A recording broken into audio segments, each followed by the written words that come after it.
CNN Headline News will continue. It's time now for Local Edition, brought to you in part by First National Bank. Visit them online at fnb.com and Razier Lumber Incorporated, Goodland and Colby. Welcome to Local Edition from S&T. I'm Heather McDonald. At a regular City Commission meeting on Monday evening, Goodland City Manager Wayne Hill resigned from his position. Hill's resignation was not asked for by the Commission, and under the agreements found in his contract, he will remain City Manager for 90 days.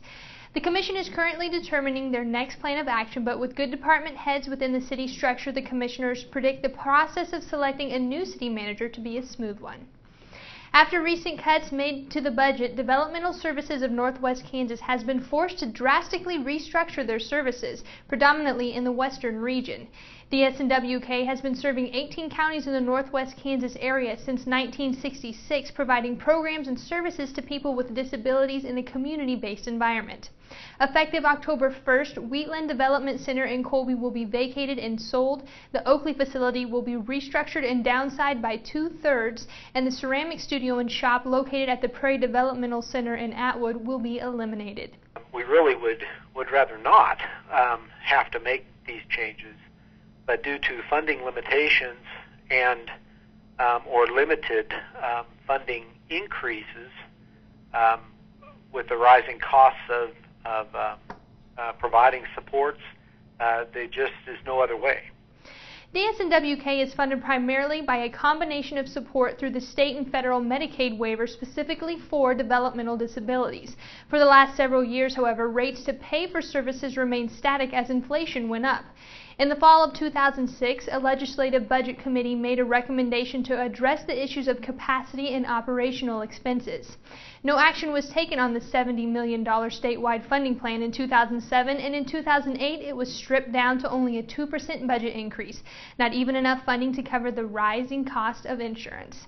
People with disabilities, for far too long in our history, were always made to go to the back of the bus, so to speak, and this year, in terms of funding, it has to be first on the list. Michaud is preparing to meet with an interim legislative committee in 2009 to address what actions need to be taken as soon as possible. A new technology has recently been implemented in many independently owned pharmacies in western Kansas to help keep the growing problem with methamphetamine under control. Launched by the Kansas Board of Pharmacy and the KBI, the new pilot program Meth Shield helps monitor and track the purchase of key ingredient pseudoephedrine. Pseudoephedrine is used as a base product to make methamphetamine, which is one of the most addictive drugs there is right now. At this time, Dighton Drug is one of less than 130 independently owned pharmacies in Kansas and the nation to participate in the trial period of the growing program, which has already proven successful in Australia. With the program, pseudoephedrine purchases are tracked through a real-time web-based tool that shares information with authorities in participating pharmacies.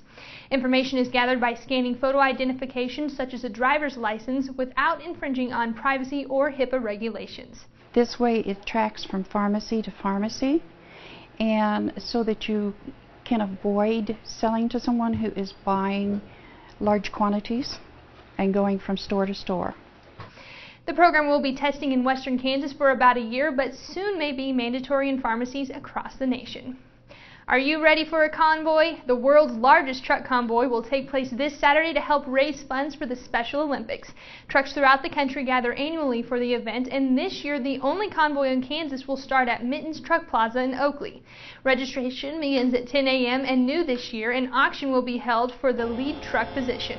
At 11, with the sheriff's escort in tow, the trucks will travel en route nearly 30 miles through and around Oakley and Colby, ending at Trucktown. 20 to 30 trucks are expected to participate in the celebration of the trucking industry, with major corporate sponsors including Bosselman's, Blue Beacon, and Bridgestone Firestone. And MHC Kenworth, also a sponsor, recently donated an $800 seat to raffle off, with all proceeds going towards the Special Olympics. The seat will be on display with tickets available for the next several weeks at Mittens in Oakley. Following the convoy, a smoked brisket lunch and entertainment will be provided, and awards will be distributed to truckers and Special Olympians. That's it for Local Edition. Thank you for joining us. Be sure to stay tuned. CNN Headline News will continue after this. Local Edition has been brought to you by First National Bank and Razier Lumber Incorporated. Agriculture is more than a business. It's a way of life. We all depend on agriculture. Since the day we first opened our doors, we've been financing agriculture. Agriculture. We believe in it. We invest in it. First National Bank. www.fnb.com. Member FDIC. People you know. Community people you know. Every great color story has its origin, and with Do It Best Paint, we at Razor Lumber Incorporated can make that story come true. We can help you with color selection to freshen up those tired walls, or show you how to do the different faux finishes to make your home have that wow appearance. And remember to prep the walls right with the right painting supplies to make your project go smoothly. Ask about our special savings on Do It Best Paint at Razor Lumber Incorporated, 605 Caldwell Goodland and 490 East 4th, Colby.